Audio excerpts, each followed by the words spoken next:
Yeah, and I will say, like, the guys that grade insane geniuses, machines, football is life guys. So I will say that you do have to take them with a grain of salt, right? Because every play is graded like by the eye. They have what they're looking at and things like that. So yeah, Like you a do have rubric. to, yeah, you have to take it with a grain of salt. I mean, and Mhm. we put so much on linemen in general. Like we just do, because they're the ones getting the most. I mean, we see them every play, right? So Sure. they have such bigger sample sizes as when you go up against, like, when you're looking at tight ends and you're like, okay, Mark Andrews was our highest graded tight end and Jalen Ramsey was our highest graded corner, things like that.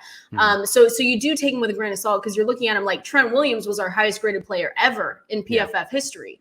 And you look at that and you're like, oh, okay, if you start with a good base and you don't fluctuate, I mean, those guys are so, like, solid to their core with their play. And if they stay consistent in what they're doing, whether like Trent Williams was, Mhm. you're just going to get those grades. So I think, you do have to take it with a grain of salt. And I think it's interesting because before I came on, I was looking up Browning and things like that.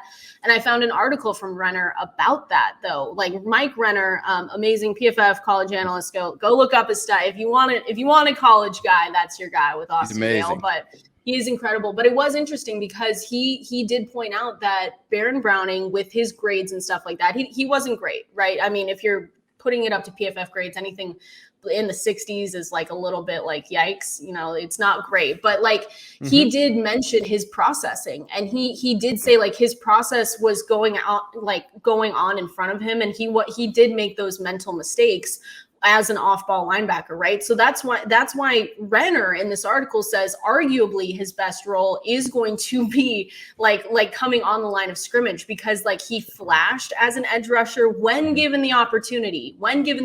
Sure. So it's an interesting way to look at it, because if you did watch him sometimes, especially at Ohio State and things like that against Trevor Lawrence, there's a play on Twitter where you just see him totally like collapse a little bit mentally. And you saw him a little bit with the Broncos make the same kind of plays a little bit. So you think, okay, if you put him over there, maybe, he had a really good combine when he went. So maybe that changes things. I mean, I remember his combine a little bit. Like, he had a 4.56 40 or something like that. So he's quick and he can do those things. But I would take the PFF grade with a grain of salt. Not what we put out, but when you're assessing it, his grades are low, but there's so much there for him to do, because he was injured. You got to take that into consideration too. So I just think it is interesting when you think about it, though. If he can't process quick enough there, putting him on the edge could be a way to do it. George might have something up his sleeve. I don't know.